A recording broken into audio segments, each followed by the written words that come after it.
समय पर एक समीपत्र चढ़ने का विधान किसने बनाया? प्रदोष के समय पर अगर मान लो कोई भिखारी से भिखारी व्यक्ति भी है जो ठेला चला रहा है, उसके पास में खाने के लिए कुछ नहीं है, फटे कपड़े पहन रहा है, उसकी जिंदगी में कुछ भी नहीं बचा और कर्जे में लदालूम हो गया, एक चावल का दाना अगर वो प्रदोष के दिन, प्रदोष काल में शाम के समय पर शंकर के शिवलिंग पर चढ़ा देता है तो 3 या 4 प्रदोष में उसका कर्जा चूकना प्रारंभ हो जाता है। प्रदोष का विधान। इतना ये प्रदोष का वर्णन करा किसने? इतना प्रदोष की महत्वता बताई किसने?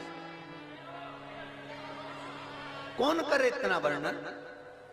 अगर प्रदोष की महत्वता बताने वाला कोई है, इसीलिए मेरे शंकर भगवान माता सती को लेकर कुंभज ऋषि के यहाँ, अगस्त ऋषि के यहाँ कथा सुनने के लिए गए थे, क्योंकि उनके बराबर कोई शंकर के महत्व को बता नहीं सकता और प्रदोष के महत्व को नहीं बता सकता। सती मैया को प्रदोष का महत्व बताने के लिए शंकर सती जी को लेकर कुंभज बाबा के यहाँ गए थे, अगस्त ऋषि, कि प्रदोष के महत्व को तो जानो सती, तुम प्रदोष के महत्व को तो सती जानो, तुम प्रदोष के महत्व को तो सती पहचानो कि प्रदोष का महत्व क्या होता है, प्रदोष काल का महत्व क्या होता है, प्रदोष के समय का महत्व क्या होता है। जिस समय पर सूरज डूब रहा हो, चंद्र प्रकाशित हो रहा हो, दोनों का मेल हो रहा हो, ना तो पूरा सूरज डूबा है, ना पूरा चंद्र आया है, ना पूरा अंधेरा है, ना पूरा उजाला है, उस समय को प्रदोष काल कहा गया, उस समय को प्रदोष का समय कहा गया, प्रदोष काल कहा। अब कई लोग हमसे कहते हैं गुरुजी आप हमको प्रदोष का समय बताया करो कि प्रदोष काल किसको कहते हैं, प्रदोष का समय किसको कहते हैं। अब एक बात हम आप सबसे कहना चाहते हैं, जितने लोग आस्था चैनल पर सुन रहे हैं, जितने फेसबुक यूट्यूब पर सुन रहे हैं और जितने रेवाड़ी की इस पवित्र धरा पर कथा को सुन रहे हैं, आप सबसे एक बात कहना चाहेंगे, अगर हम समय देखकर बताएं आपको कि शाम को 6 बजे, 6:30 बजे, 6:30 पे लेकर 7:30 के बीच में ये समय है, या 5:30 से लेकर 6:30 तक का ये समय है, या हम तुमको बोल दें कि इतनी बजे ये समय प्रदोष काल का रहेगा या इतनी बजे ये समय रहेगा, तो देखिए कभी कभी ठंड का समय आता है तो दिन जल्दी ढल जाता है, कभी कभी गर्मी का समय रहता है तो दिन बहुत लेट ढलता है। इसलिए समय की गणना से मत चलो, आप तो ये अंदाजा लगाकर रखो कि दिन ढल रहा हो, अंधेरा होना शुरू हो रहा, सूरज डूब रहा हो, चंद्र प्रकाशित हो रहा हो, अंधेरा अपना काम कर रहा है, सूरज ढलता जा रहा है, दिन कम होते चले जा रहा है और अंधेरा थोड़ा बढ़ते चले जा रहा है। इन दोनों का जो मिलन का समय हो, अब वो कितनी भी बजे, आप तो बस उसके मिलन का समय निकाल लो, वही समय प्रदोष काल कहलाता है, वही समय प्रदोष।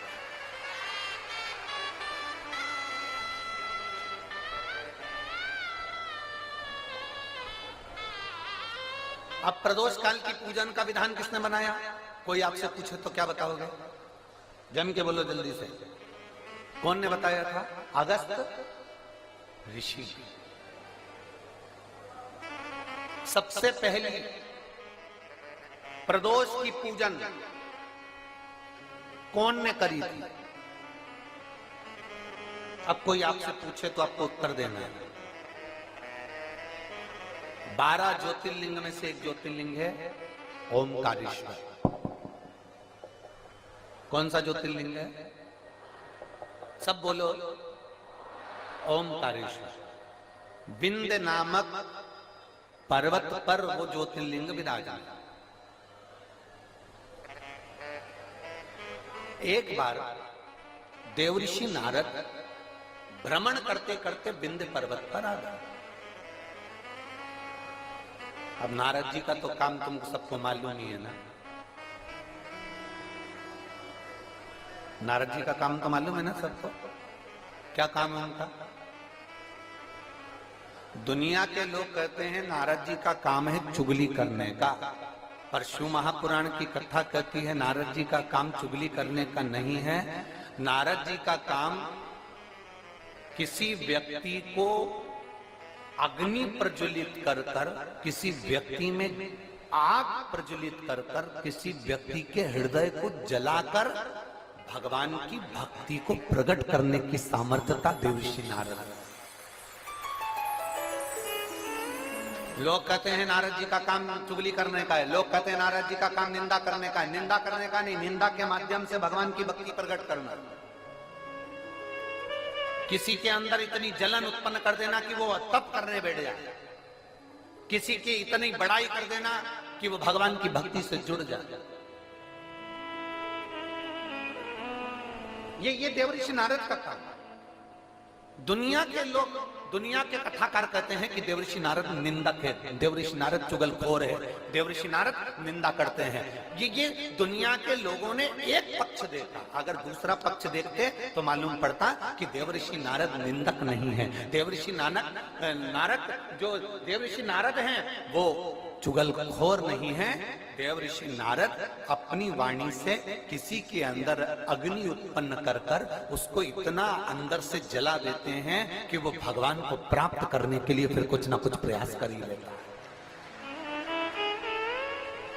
जब जब देवर्षि नारद ने निंदा करी, जब जब देवर्षि नारद ने चुगली करी, तब तक देवता को प्रकट होना पड़ा।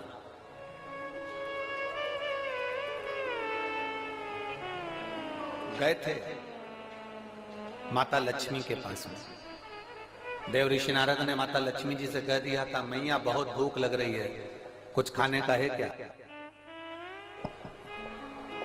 बहुत तेज भूख लगी है, कुछ खाने का है आपके पास में? मैया ने अंदर से जाकर मोतीचूर का लड्डू लाकर दे दिया। नारद जी ने जो मोतीचूर का लड्डू खाया तो नारद जी ने कह दिया, मैया लड्डू तो अनसुईया जी के घर के थे, क्या जोरदार लड्डू बनाती है मैया, तुझे तो लड्डू बनाना भी नहीं आता लक्ष्मी मैया। अब तो लक्ष्मी जी को क्रोध आ गया। इतनी देर में नारद जी पहुंच गए पार्वती जी के यहाँ। पार्वती जी के यहाँ पहुंचते से कहा, मैया भूख लग रही है, भूख बहुत तेज है। पार्वती जी अंदर गई, उन्होंने आकड़िया की रोटी, काकड़िया की साग नारद जी को दे दी। नारद जी भोजन करते से बोले, मैया रोटी तो अनसुईया जी के घर की थी, क्या रोटी बनाती है, क्या रोटी। अब पार्वती जी का हृदय जल गया।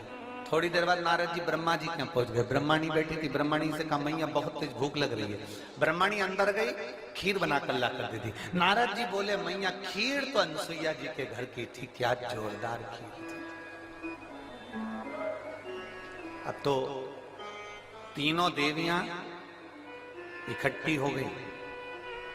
मोहल्ले की 3 माताएं अगर एक जगह पर मिल जाए तो समझ लेना कि किसी ना किसी की बुराई चालू है, किसी ना किसी की निंदा चालू है। अगर ये तीनों एक जगह पर मिल गई है ना तो जरूर किसी ना किसी की निंदा चल रही है, किसी ना किसी की बुराई चल रही है, पक्का।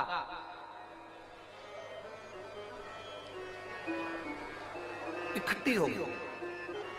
तीनों देवियों ने आपस में विचार करा कि अपन तो परेशान हो गए नारद जी के कारण। अनसुईया अनसुईया अनसुईया अनसुईया, ऐसा क्या अनसुईया में? अपने अपने पतियों को परीक्षा लेने भेज दो। ब्रह्मा विष्णु महेश तीनों परीक्षा लेने के लिए चले। और जैसे ही ब्रह्मा विष्णु महेश परीक्षा लेने के लिए चले, परीक्षा लेने के लिए जैसे ही चल दिए, इतने में पार्वती जी ने सरस्वती से कहा, तुम अंदर झांक कर देखो पति अंदर है कि नहीं। सरस्वती मैया दरवाजे में एक छोटी सी सरंग, पतली सी सरंग, उस सरंग में से सरस्वती अंदर झांक कर देख रही थी। इतने में पीछे से देवर्षि नारद जी आकर बोले, मैया तुम दूसरे के घर में झांकी हो ना, आज से पृथ्वी पर जितनी माता है ना, इनकी भी आदत बदल जाएगी। ये जब भी कपड़ा सुखाने ऊपर जाएगी तो पड़ोसी की छत जरूर ढाक के आएगी।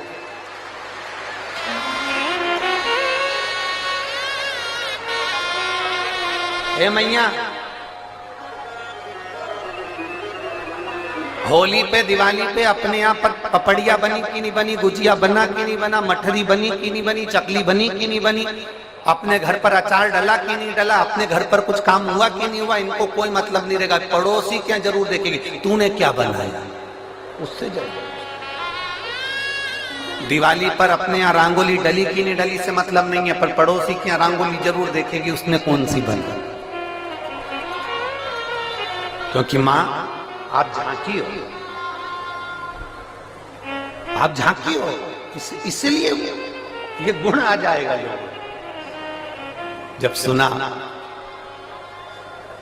थोड़ी देर बाद माता अनसुईया जी ने दरवाजा खोला। जैसे दरवाजा खोला, तीनों देवियां चरणों में पड़ गईं।